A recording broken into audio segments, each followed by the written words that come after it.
Hi, and welcome everyone to another episode of Ask a STEM Star here on the STEM Stars YouTube channel and live on Facebook. I'm Dr. Bindu Bayan. I'm Ami Bakare. Hi. And today we are delighted to have TaiJaune Robinson, who I've been told I can call Tay. Yes, ma'am. Here with us today. We are really excited to again have another engineer on STEM Stars, and would like to welcome you to the show. Thank you for having me. I'm so excited to be here with you ladies. Awesome. So we are not going to waste any time. We're going to jump right into some questions for you. You have earned your associate's degree in liberal arts and social sciences. And, we'll talk a little bit more about each step of your journey, but I really want to know about your decision to receive an associate's degree and what your transition was like after high school and then moving on into higher education. Okay, so very good question to start off. So this is the story that I tell to anyone who will listen.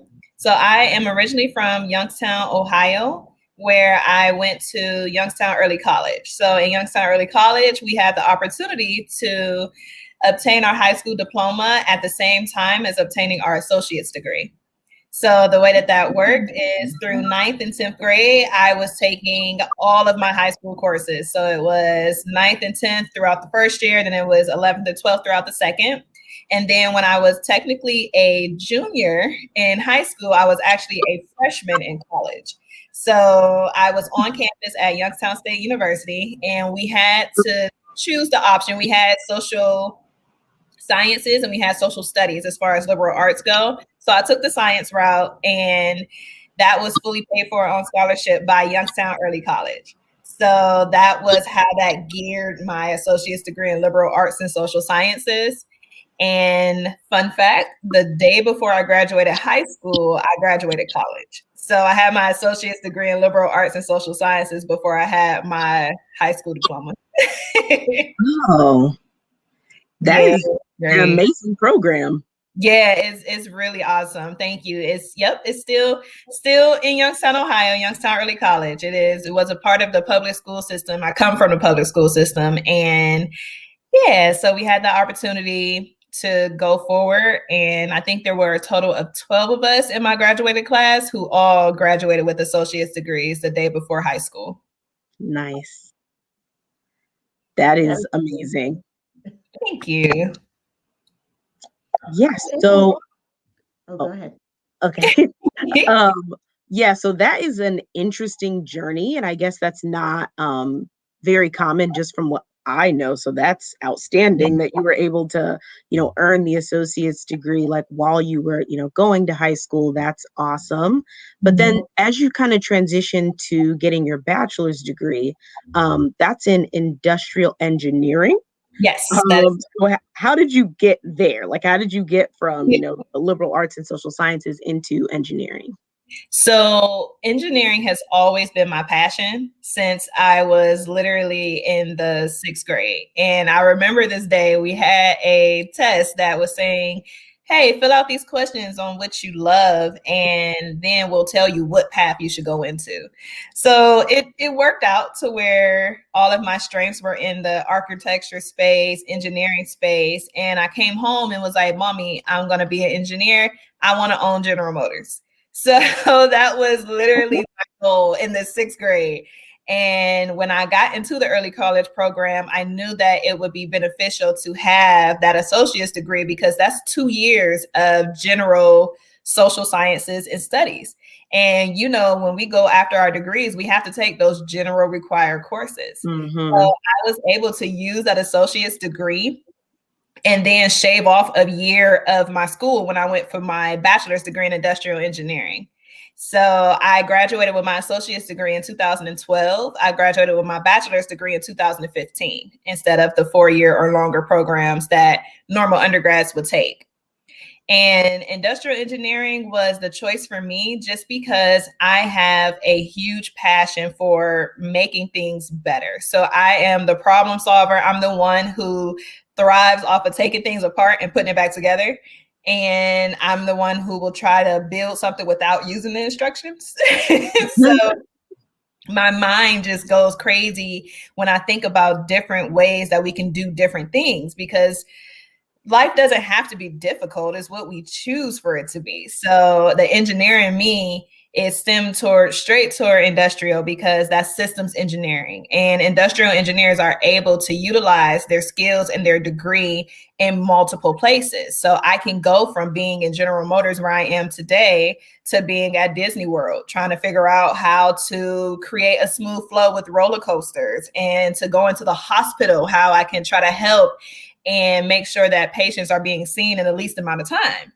So I think that industrial engineering really, it resonates with my personality of wanting to help others. And that goes into my community service background and mentoring background. But it's really putting the pieces together of the world's puzzle, just in a different outlook, in a different set. So it's the world's puzzle in my hand and figuring out ways to do it without instructions. I love that. First of all, I love I love hearing when people's stories, involve their parents, or what they, went home and told their parents what they were going to do, or vice versa. And I think that, there's those quizzes or those exams that they make young people get, people doubt those, and sometimes, kind of scoff at those, but sometimes they can be spot on as far as your personality and where you're actually going to end up. So I'm wondering what types of, then you mentioned going to a high school that was actually preparing you for college and then actually entered into college. But when you first entered high school, what were some of those other experiences that you had that prepared you for the college experience? Did you have internships?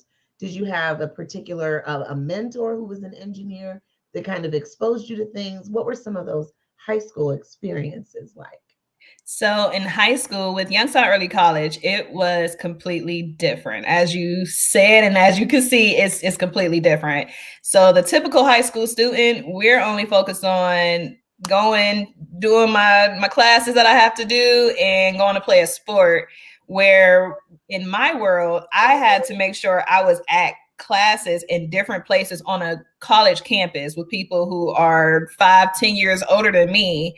And that caused me to grow up. And I will say that it took you're used to your teacher saying, hey, we have a test on Tuesday, to you better read that syllabus because that's what you got to go off of.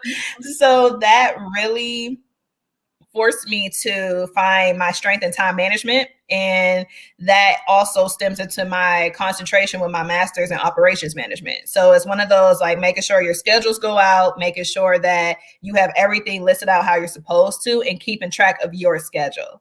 Now, while I was geared towards going to college, I still wanted to be a kid. So I was literally on the East High dance line. So the high school that I would have went to if I did not go to early college was East High School in Youngstown, Ohio.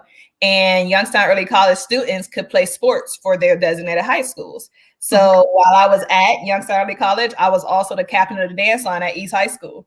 So that probably is the reason behind why I can't sit still now, because I've been doing so much for so long. But yeah, it was one of those things where it's like, okay, do I want to go to a party and have fun, or do I want to study for this calc exam that I have going on? Like, I see all of my friends doing these different things. They don't have to worry about what I have to worry about, because we're in two different worlds. But it caused me to figure out priorities, to, like I said, make sure I have my time management in place, and to just make the right decision. And also know that the world is filled with different people. You have 24 hours, they have 24 hours. What you do in yours can be completely different than theirs, but you want to make it count. Oh, that's very, very true. That is fact, because there are some people that wake up, well, like my sister here, that wakes up super early in the morning, does a bunch of stuff before I even wake up. And I'm like, good for you. Yes. Good for you. Okay. So I'm very, very curious about, so I'm from like the IT space, and I'm familiar with like what sometimes like release management like people might do. But I'm curious, like I see that you are currently a design release engineer. Yes. And so I'm curious, like, what is that? Like, what is your day-to-day like? And do you love it? Yes. So great question. I do love my job. I love my job and I love the company that I work for. So General Motors, of course, is huge, automotive, one of the big three. And we are driving change in this world. So I'm really happy to be a part of the team. So my everyday in a design release engineer role, first I'll give you what the role is because every day changes. So what the role is for design release engineer, I actually own the HVAC module inside of the Corvette. So our brand new 2020 Corvette that was launched last year and the things that are coming forward, I am responsible for that HVAC module. So HVAC, heating, ventilation, air conditioning module. Anytime you get in your car and it's too hot, you turn on the air. It's too cold, you turn on the heat. That's me. Okay, so I am responsible for that module that goes in your car to make sure that our customer remains comfortable. So what that means is that it's my responsibility to be the project manager of my part. Okay, so I have to make sure that my suppliers are on time. I have to make sure that parts work. If there's an issue, it's on me to try to resolve it, get the necessary people in and try to take care of things before we start to have a negative impact, because one piece can impact the whole plant. So it's my job to make sure that we're doing everything that we can to keep the customer at the center of everything that we do. So with that, like I said, I own the HVAC inside of the Corvette, which is really cool because it's the Corvette. It's the best car that we have. So that's my baby there. And on a day-to-day basis, really it changes. So sometimes the day-to-day could be, all right, I'm up. Now we're working remote because of the COVID-19 pandemic. So I'm remote, and day-to-day could be me coming downstairs, making sure I got my tea and everything ready, and then going through a list of meetings and making sure that everything's in place. Now, not only do I own the HVAC module, I own the air inlet box, which is the module that brings the air into the car in order for us to run it through the HVAC. And then I also own the PRV, which is pressure relief valve. And that is anytime you shut your doors to make sure that your ears don't pop, that's my part. So it's a little part inside of your vehicle that makes sure that there's airflow where it needs to be so that the customer does not get uncomfortable. So I own that part too. I didn't even know that was a thing. Yeah. See, so that's a great thing though, because as long as you don't know that my parts are in your car, that means that I'm doing the right thing because they're unnoticeable. So there's no issue, right? You're a winner then. Yeah, there's no issues there. So yeah, my day-to-day could be a list of meetings where I'm meeting with different suppliers. It can be integration where I'm contacting my counterparts where the IP or where my parts are being touched at to make sure there's no issues. If we have new launches coming, in which there's a ton of new things going on there, I have meetings where I have to make sure that things are being controlled like they're supposed to. That's on the good side. Now, on the opposite side, if there's an issue, especially down at that plant, now the Corvette, of course, is assembled at Bowling Green Assembly Plant it's in Bowling Green, Kentucky. So while I'm in Michigan, if we have a super hot issue, I have to get down to that plant and I got to figure out, okay, what's going on? What's the issue? Why is it happening? Now, granted, we have amazing counterparts down there, but as a design release engineer, it's my responsibility to drive an issue to closure. So sometimes it's me where I'm like, hey, I got to go to Bowling Green. I really got to figure out what's wrong with this part. Or, hey, I got to go visit the supplier. I have an issue or I have a shortage. I have X, Y, and Z. So the days definitely change.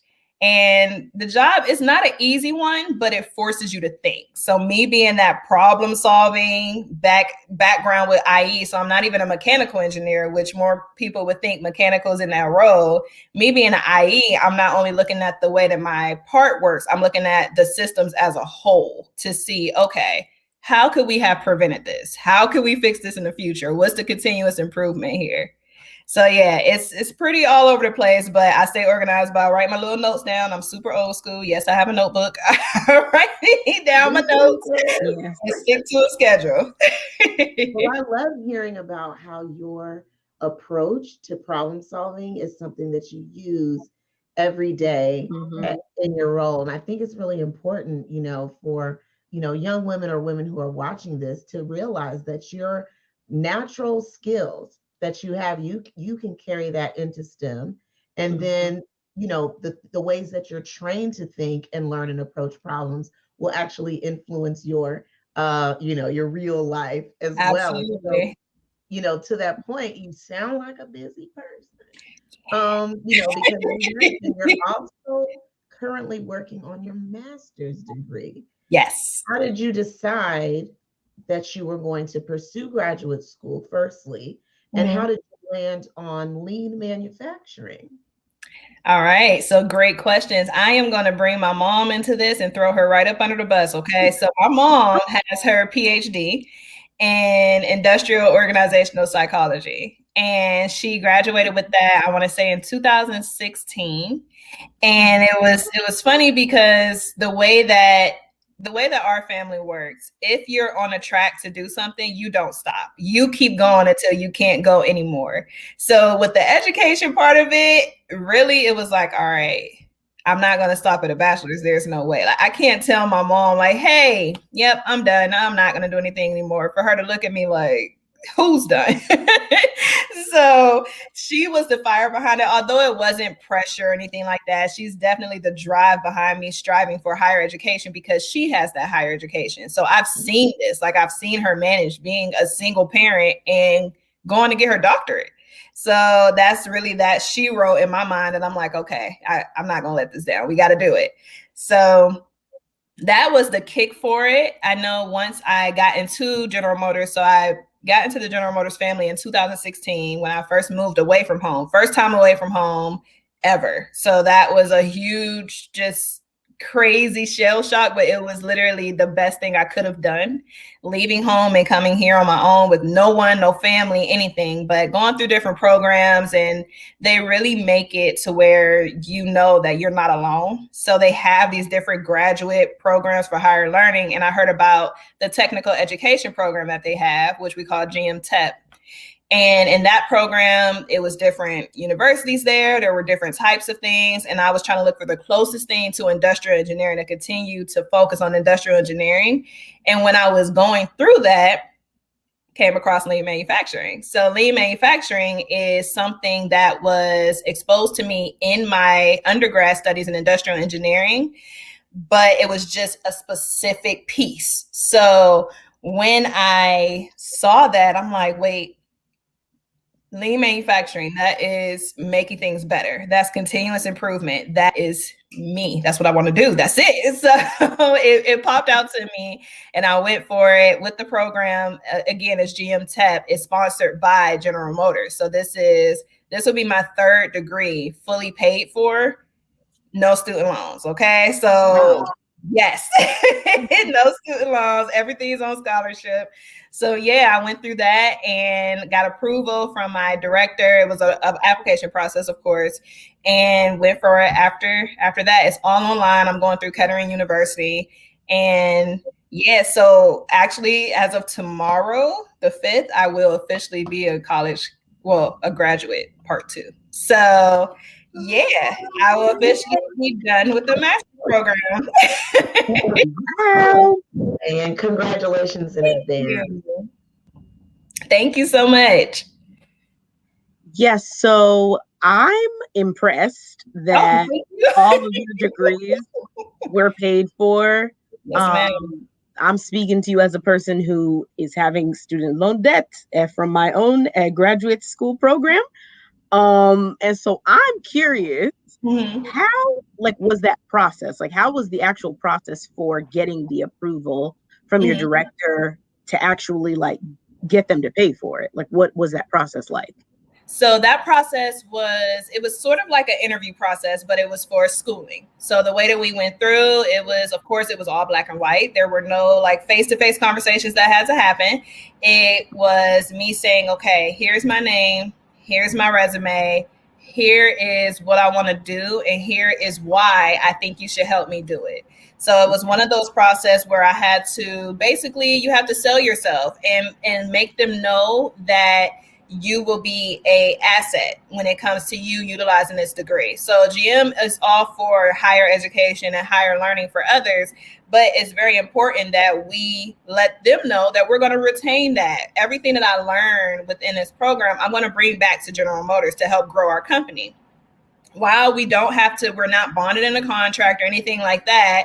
That is just me letting my director know, like, hey, I really want to do this. This is why I want to do this. And then their approval is trusting me to get it done.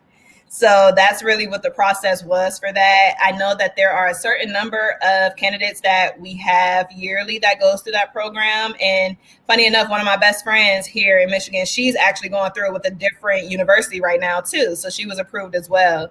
But yeah, it's really just laying it all out, being as transparent as you can, showing where you've been, where you are now, and where you plan to go. And then your director gives that go ahead, like, all right, yep, let her go girl. So yeah. Well, I think that that's key to explaining that process, because I know that it's something that kind of gets thrown around, especially in STEM. Folks will say, oh, if you just get your bachelor's and then get a job, and your job will pay for your master's, and people don't realize that there's a process. Oh yeah, it's not that easy. You don't just show up and jobs are like, you get a master's and you get a master's, not like that. So, we just wanted to, I'm glad that you were able to clarify. Now I know that folks are seeing, that the title of your talk today involves dance, know. So they're probably like, where is this dance coming in? So somehow you found the time to tutor and mentor and teach and all that. And then you have a nonprofit. Yes. So can you tell us a little bit about your nonprofit, the Pop-Up Series,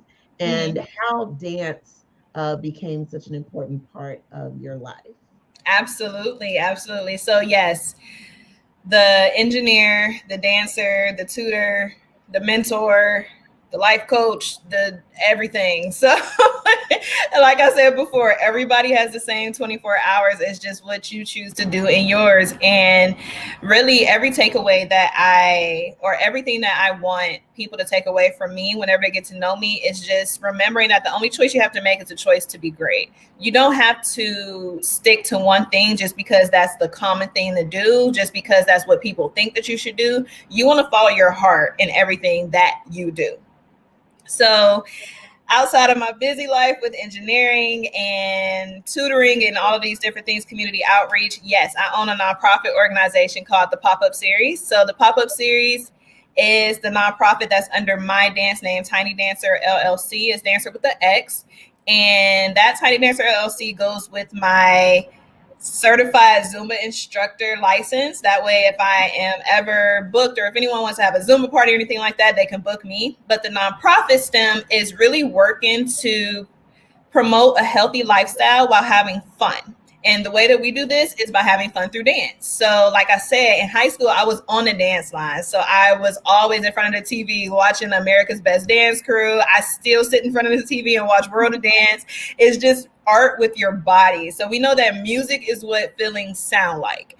And my outlet is through dance. So I didn't want to choose between what I'm really, really good at with problem solving. And though I love that too, I know that I can reach different people through dance. And I know how important it is for people to be healthy. So with being healthy, living a healthy lifestyle, we know African Americans are number one for heart disease and diabetes and all of those things. And it can really be reduced. That percentage can be reduced for us if we just take 30 minutes to move. And sometimes going to the gym can be intimidating. Sometimes it's hard when you live a super busy life and you have a crazy schedule. And sometimes it's just boring. So I want to provide that outlet where people are like, all right, I could do a little two-step. Let me go get my little line dance on real quick. And you never realize how much fun, or you never realize how much calories or how much you're doing towards your healthy lifestyle because you're having so much fun. So I want to provide that outlet. That's what the pop-up series does. And then outside of that, it's all community-based. So anything that comes into me, I'm giving right back out, because that's what we're here to do. That's what we're supposed to do. We're supposed to sow into each other and continue to grow our community.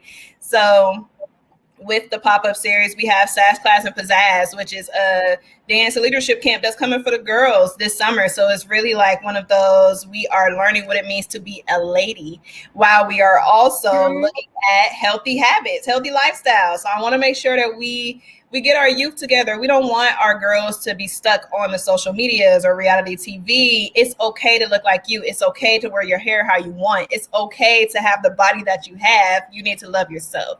So that's what we're trying to teach. And we do that, I'm telling you, from a 2-year-old all the way up to 99. If you can still move, I got you. So that's what we're doing here. That's the whole scope and whole vision behind the pop-up series. And we actually have an event coming at the end of this month for Women's History Month. So yep, on all of our social channels, if you've seen, we've been spotlighting a different African-American entrepreneur. So African-American female entrepreneur, because it's Women's History Month. So every day we're spotlighting somebody, gearing up for our event that hasn't even been released yet. So this is like a special little tidbit. But we have an event. It'll be called the Woman Crush Workshop. And this is, again, where we're focused on how powerful we can be. We don't have to live by the stereotype. We don't have to strive to do something or be something that we don't want to. We can do whatever it is that we're passionate about, and we can make sure that we take care of our personal business while also take care of our business. So we're making sure that our bodies are where they need to be. We're making sure that our mindsets are good, our pockets are fat, and we're giving our best selves. So that's the pop-up series. Where the money resides. That part. Now, this is just a little, you know, I'm just going to drop this little piece of info, but the STEM stars love to dance. Oh, okay? We love dance. You know, fun fact, you know, we are West African, and so some people, this might be just in our DNA. I don't know. But we love to dance. And so when I saw that, you know, incorporating that, I agree. People don't realize that when you're dancing, you're burning calories. You don't have to be on the treadmill. You get in the zone with your songs, and that's the movement that you need. So I love that. Yay! Well, I look forward to some events with you guys popping into there. Yes, any style, any genre, whatever it is, especially if you're talking like African dance, like South African type of dancing, that is really strenuous. Okay, you be sweating by the time you're done. So different styles is just a different feel, and people, they loosen up when they're learning something new. So you loosen up and you forget. You're in a world where you don't care what other people are looking at. You are not even looking at yourself. You're allowing your body to speak from the inside out. And that's what happens when we dance. So I think that is super important.